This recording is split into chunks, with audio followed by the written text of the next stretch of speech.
about MasterChef fans and favorites, and who better to talk to than my favorite, Andy Allen. Hi, Andy. Oh, you must be biased there, Shilpa, I think. Calling me your favourite. My absolute favorite, and I've got you in the middle of service at Three Blue Ducks. What's happening right now? Is it prep? Is it go time? It's Friday lunch service, so you can see I've got my apron on. I've just ducked out to the car park because it's a little bit busy and noisy in there. So I thought, although it doesn't look amazing in my car, it's you wouldn't be able to hear me in the restaurant. So All right, we don't mind at all. We're happy that the chef has given us his time. And today, since we're talking about fans and favorites, first off, I want to know 24 contestants. Firstly, you have three previous winners. That's going to yep. be tough for everyone else to compete with. So the intro, I immediately thought the same thing when the concept was brought to us. But the really interesting thing is you've got the 12 favourites who are really good at what they do. You know, they've been there, they've done that. They've gone out into the industry and they're cooking amazing food from the get-go. The fans, their improvement on how they start, because they are surrounded by the favourites all the time. You know, they're surrounded by greatness, so they instantly improve. And their trajectory of how much better their cooking gets is so much quicker than if there were 24 amateur contestants in the room. So yes, it might be hard for them, but they soon catch up. It's really cool to see. Well, of course, you know what I'm going to ask you. Who is your favorite? Out of all the favorites? Yeah. No, out of everyone, fans and favorites. I mean, for me, it is hard to go past Julie Goodwin. I mean, having the winner of season 1 back on the show, having any winner for that, for that matter, Julie, Billy, and Sashi. But Julie especially, she was the original winner. I mean, she probably made MasterChef what it is today because season 1 was just such an unknown, and then it was such a success, and I was so lucky that it was a success. You know, coming onto the scene in season 4 as a contestant. But Julie's always been there. She was like the mother hen for anyone who'd been through the MasterChef ranks, especially as a winner. She'd always be there to guide you. So to have Julie back in the kitchen, it's so epic. It's so epic for all of the favorites, let alone the fans who get to cook side by side with Julie Goodwin every day.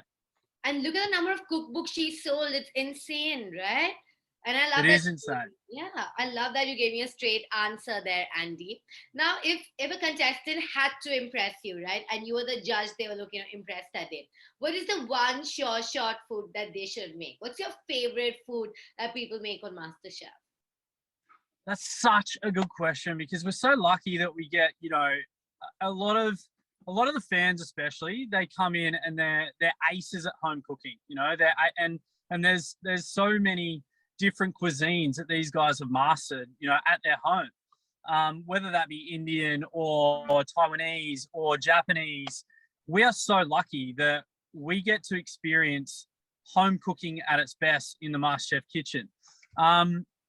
You've really got me on this one because, as I said, we are so lucky that we do get to experience so many good cuisines. Indian is up there. I mean, last year we had Depinder come into the kitchen. Oh, yeah. And I'm not being biased because I'm talking to you. Depinder came in and she cooked some of the most vibrant, flavoursome Indian dishes that I've ever had in my life. I recently did an interview for another Indian publication, and I still remember Depinder's butter chicken in the fire challenge that we did last year. It was so amazing, and it was like no other butter chicken. I think butter chicken, especially in Australia, is one of the most abused Indian dishes out there. The scale from it being bad to being amazing is so vast. And Depinder, she nailed it. And I still remember that dish. You have a lot of Indian representation this time around as well. And I'm going to include Sarah Todd in there because she's in India. She has Antares in Goa. So I'm including Sarah Todd. You have Minoli. You have Sashi. So there's a lot of Indian spread out there. What's been your favorite Indian cuisine of late? I know you've sampled a lot. Of late, what's your favorite? I mean, I look at Sarah's cooking, and Sarah's cooking since she left the competition has totally changed. She was always good at that traditional Indian cuisine because she's traveled and had family over there and all that sort of stuff. But the way that Sarah's changed her cooking this year is she's been able to pull her Indian knowledge and her French cuisine together. And she has cooked, honestly, some of the best food that we've tasted from her, I reckon, that she's ever cooked in the kitchen. There's a lobster dish, which I won't go into too much detail, but when you guys are watching, there's this lobster dish which she merges, Indian flavors with French technique, and it blew our minds. And it was probably one of the best dishes that we've had in the competition so far. So keep an eye out for that one, I would say. So what is one food that you always avoid? It could be good, but you're not going to go near it. We're only going to watch you pretend to taste it. Which one is that? I eat everything. Like I'll say I love everything, but I don't like wasabi, like the tube wasabi. Oh, the tube wasabi. No, you guys probably don't use tube wasabi at MasterChef Australia. That's not all right. Yeah, I'm just talking about like out in the real world. Like I love fresh wasabi, and I know that the tube wasabi is horseradish with some coloring in it. Yeah.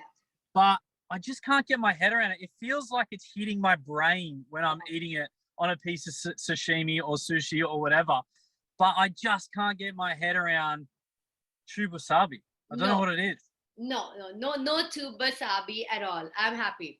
Now, what is a food trend that you hate? Is it foam? What is it? Tell us. A food trend that I hate. I think I hate what we've really tried to encourage the cooks that come into our kitchen is to really focus on flavor. I think we went through a trend, many years back, which I think we're starting to come out of, is technique that overrides flavor. And I feel like, especially in Australia at the moment, we're really just concentrating on really amazing produce, and trying to develop as much flavor out of that produce as we can. And that might be serving it raw, because that might be how the produce is best served and is at its best form. I think we're coming out of a trend where it was like, you take away all of the elements that are good about that piece of produce and you're left with something that it doesn't even taste like in the end. So that was my pet hate. And I feel like I'm really stoked to say that we're coming out of that trend. But that makes me so jealous, because that means your produce is so good. In India, unfortunately, you can't rely on the produce in urban cities, which is why we have so much flavor, right? Which is why we kind of have so many spices. And like in Italian cooking, because the produce is so good, you can do it with 3 ingredients, but we need 24 to kind of achieve that. So I'm jealous. But out of all the cuisines, which one would you pick, Andy? And don't say Indian, because I know you're not being honest. What's my favorite cuisine? It's like saying, what's my favorite child? Which I don't have children, so I can't answer that either. I would say Italian is right up there. I love Italian food. I think the simplicity of Italian, like you just said, when you can take 3 ingredients, like cacio e pepe is one of my favorite things to eat and cook. It's 3 ingredients. It's pasta, cheese, and pepper. And when it's done perfectly, it is so hard to beat. So I think that's what I gravitate towards is Italian cuisine when I go out, because I really do love the respect for being able to do so much with so little. And I suppose that's not even in restaurants. You go to Italy, and it is such a trademark of the Italian nonnas over there. They somehow make little ingredients taste so good. And I suppose the same can be said for when I traveled to Mexico as well. That was a common theme over there. They take ingredients that are so inexpensive, and what they turn it into is just mind-blowing. Okay, that's amazing, because I love Italian food too. So I know you like mac and cheese. That's Italian, right? I would say that is American Italian. I know. You go with cacio e pepe. It sounds better. All right, I will say cacio pepe. All right, Annie, there's so many new food trends. Like there's potato milk, there's plant-based meat. What do you feel about all these? What do you feel about plant-based meat? I'm not against it. Like I'm not a lover. I don't eat a lot of it at home. I do feel, however, where the world is going with meat supply, and how much we kind of probably take meat for granted. I mean, one day I personally, you know, we have a restaurant that we really care about where our animals are raised, are slaughtered, and how they actually get onto the plate.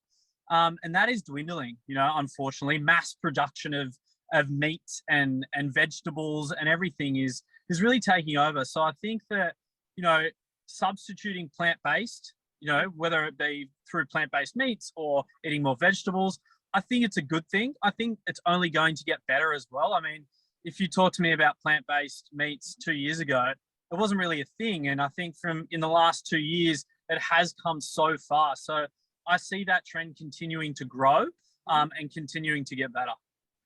Now, I know there is no one fix it tip that fits everyone or not. There's no one tip that fits all cooking. But if I had to hold you at gunpoint and tell you, give me your most essential cooking tip, and don't say cook with love, it has to be an actual tip. So I think good produce is number one. You know, like you say, in Australia here, we're very lucky that the produce is some of the best in the world.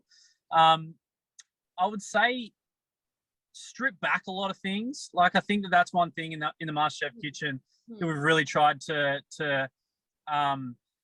gift the contestants in is don't be afraid to strip back, especially when the produce is so great. And preparation, like, you know, there's a reason why you spend half your time in a restaurant preparing it so that when service comes, you can be in the best possible place. If I'm a home cook, preparation is a key, especially when you're dealing with, you know, bigger volumes and just you and your partner. You have to be prepared, because if you're not prepared, service in your home kitchen is just a million times harder. That is so true. You know, life has become so much simpler since I started preparing, not just in the kitchen, but yeah, exactly. And before I let you go, I want you to tell me, is it true that the judges eat a lot of cold food on MasterChef Australia? Yes, it is. Yeah, it is something that has the rumor is out there, and the rumor is true. I'll kind of run you through how it works so you can get an understanding of what we go through. So, I mean, it's impossible for the cameras to catch everything in an hour-long episode. So, yes, you'll see the cameras follow an episode, but what you don't see off camera is myself, Jock, and Melissa. We're constantly going around and tasting as the guys are cooking. Then once the clock ends, they have their really nice plated up version, and that, yes, goes into the fridge. But they also have all of their elements that we go around and we taste straight away. Whether there be 5 contestants left or 24 contestants left, we go around and taste the dish in its, you know, absolute peak of its time being made. So we get a fair bit of an idea then, you know, how the tasting is going to go. But then, you know, there's other things that come into play, like texture, like plating is a big one also. So there is still some judgment to be made, a lot of judgment to be made while we're doing the tasting. But yes, unfortunately, because of the nature of the beast that MasterChef is, I think 90% of the cooks that we judge on the food is cold. But there is still, like, you know, if we do a jaffle challenge, we'll definitely go around and try the jaffles live and hot and as the best that they can possibly be, because the jaffle's not as good cold, let's face it. So, you know, when we watch MasterChef Australia, we end up snacking and midnight snacking, and it's terrible. So when you watch the episodes, does that happen to you too? I'm not. I go to bed early. I'm such a weirdo. Like, I think, you know, with work being so hectic, either in the restaurant or shooting, I am absolutely spent by the time 9:30 comes around. There is no waking me up at midnight for a midnight snack. I am out like a light. I'm snoring. I'm having a good time with my eyes shut, and I'm singing a lullaby to myself in my sleep. Well, there are two kinds of people in the world, the ones who eat the midnight snacks and the ones who make the midnight snacks. So keep making our midnight snacks, Andy. Thank you so much. It was such a pleasure to talk to you. Thank you. Thank you, Shilpa. I really appreciate it. I hope you guys love the new series. We're still filming, but we are having the best time making fans versus favorites. So I hope everyone in India really enjoys it. It was lovely speaking to you. We're loving it, and we're all getting fat thanks to you. You can't blame me, surely. We're loving it. Thank you, Andy, and have a good Friday. You know, I hope it's a good one. Yeah. Thank you so much. I'll chat to you soon.